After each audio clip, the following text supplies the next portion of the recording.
Hi friends, आज हम बात करेंगे व्हाट्सएप प्राइवेसी पॉलिसी अपडेट की। ये प्राइवेसी पॉलिसी अपडेट के लिए व्हाट्सएप ने हमें 8 फरवरी 2021 तक का समय दिया है और उसके लिए दो ऑप्शन दिए हैं, एक्सेप्ट या नॉट नाउ।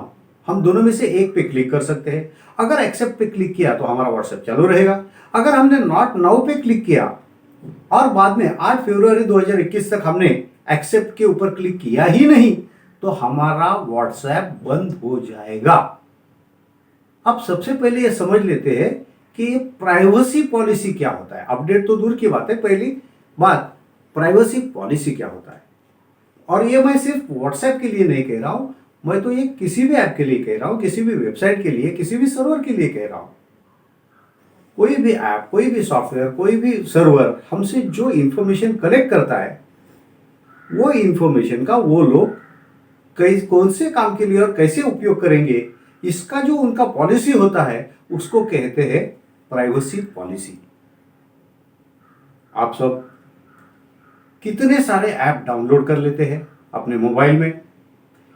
डाउनलोड करते समय, इंस्टॉल करते समय आपसे बहुत सारी परमिशंस ली जाती है, जैसे कि एसएमएस रीड परमिशन, जैसे कि कैमरा परमिशन, जैसे कि लोकेशन परमिशन, जैसे कि वाईफाई परमिशन। आपने कभी सोचा है कि इन परमिशंस का वो लोग क्या उपयोग करते हैं? आपको पता भी है? जैसे कि आपने एसएमएस रीड करने का परमिशन दे दिया तो आप जब बैंक का कोई भी ट्रांजैक्शन करते हैं तो उसका पासवर्ड आता है, आपको ओटीपी आता है। वो ओटीपी वो सर्वर तक भी पहुंच जाता है। अब उसका वो क्या उपयोग करते हैं, अच्छा उपयोग करते हैं या गलत उपयोग करते हैं, हमें तो पता भी नहीं होता है। हम तो परमिशंस दे देते हैं। कुछ वेबसाइट्स या कुछ सर्वर्स या कुछ एप्स तो ऐसे भी होते हैं जो बाकायदा हमारी इंफॉर्मेशन का उपयोग करके अरबों डॉलर कमाते हैं, जैसे कि गूगल। मैं तो कहता हूं कि हम सुबह जब जागते हैं तब से लेके हम रात में सोते हैं तब तक हम दिन भर क्या क्या करते हैं, किधर जाते हैं, क्या खरीदते हैं, क्या खाते हैं, कहाँ खेलकूद करते हैं, कहाँ पे ट्रैवल करते हैं, सब कुछ गूगल को मालूम है। ये तो छोड़िए, गूगल को ये तक मालूम है कि हम क्रोम में क्या क्या सर्च करते हैं। जैसे कि आप अगर मोबाइल फोन के नए नए मॉडल्स के बारे में सर्च करते हैं तो आपके सामने मोबाइल के नए मॉडल्स के एड्स आ जाते हैं।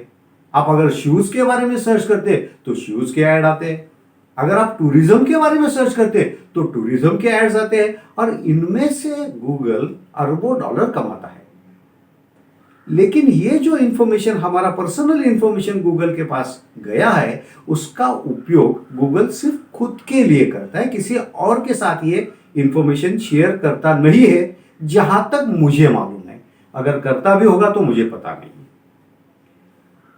अब बात है व्हाट्सएप की। व्हाट्सएप के पास भी हमारा बहुत सारा इंफॉर्मेशन है, बहुत सारा इंफॉर्मेशन है। और ये इंफॉर्मेशन आज तक तो वो किसी के साथ शेयर नहीं कर रहे थे, बाकायदा उनके अर्लियर प्राइवेसी पॉलिसी में लिखा था। लेकिन अब जो प्राइवेसी पॉलिसी अपडेट आ रहा है 8 फरवरी 2021 से, इसमें उन्होंने स्पष्ट रूप से कहा है कि ये इंफॉर्मेशन वो औरों के साथ, जैसे कि फेसबुक, इंस्टाग्राम, इनके साथ शेयर कर सकते हैं। अभी तो हमें दो ही नाम मालूम है जिनके साथ वो इंफॉर्मेशन शेयर करेंगे। आगे चल के किसी और के साथ भी शेयर किया तो हम कह नहीं सकते। अब इसमें हमें सोचना यह है कि हमने क्या करना चाहिए। अगर हमें व्हाट्सएप यूज करना ही है तो एक्सेप्ट करने के अलावा अभी तो हमारे पास कोई ऑप्शन नहीं है। दूसरा ऑप्शन अगर आप चाहते हैं तो यह है कि आप किसी और इंस्टेंट मैसेजिंग ऐप के ऊपर शिफ्ट हो जाइए।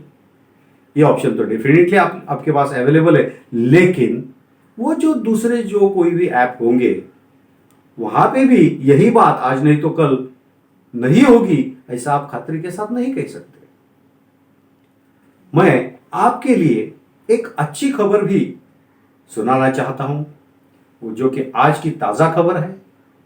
तो दोस्तों, आज की ताज़ा खबर यह है कि confederation of all India traders ने केंद्र सरकार में जो सूचना व प्रसारण मंत्री है रविशंकर प्रसाद जी, उनको एक पत्र भेजा है जिसमें उन्होंने लिखा है कि व्हाट्सएप प्राइवेसी पॉलिसी अपडेट को केंद्र सरकार अपने पावर्स का उपयोग करके रोक दे या तो फिर व्हाट्सएप और फेसबुक को अपने देश में बैन कर दे। अगर आपको ये व्हाट्सएप का प्राइवेसी पॉलिसी अपडेट पसंद नहीं है, आप इसे मानने से इनकार करते हैं, तो मैं तो आपसे यही कहूंगा कि आप व्हाट्सएप प्राइवेसी पॉलिसी अपडेट को केंद्र सरकार ने रोकने की जो बात confederation of all India traders ने कही है, उसका ज्यादा से ज्यादा समर्थन करें। इसके साथ में और एक बात आपसे कहना चाहूंगा, अगर भविष्य में आपको कोई भी नया ऐप भी मिल जाए कभी भी, जिसमें बहुत सारी बातें आपको मिल रही है, बहुत सारी सर्विसेज मिल रही है, काम की चीजें मिल रही है, वो भी मुफ्त में, तो ये कभी ना सोचिए कि ये डायरेक्टली भी मुफ्त रहेगी और इनडायरेक्टली भी मुफ्त रहेगी।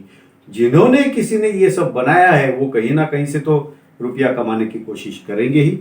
ये एक चीज। दूसरी चीज, आप ऑलरेडी जो एप्स यूज करते हैं उनके लिए आपने जो परमिशंस दी है वो समय समय पे आप एक बार रिव्यू करते जाइए। जो परमिशन आपको सही नहीं लगती है उसको रोक दीजिए, या जब जरूरत है तभी टेम्पररी उसको एक्टिवेट कर दिए, बाद में फिर से डीएक्टिवेट कर दीजिए।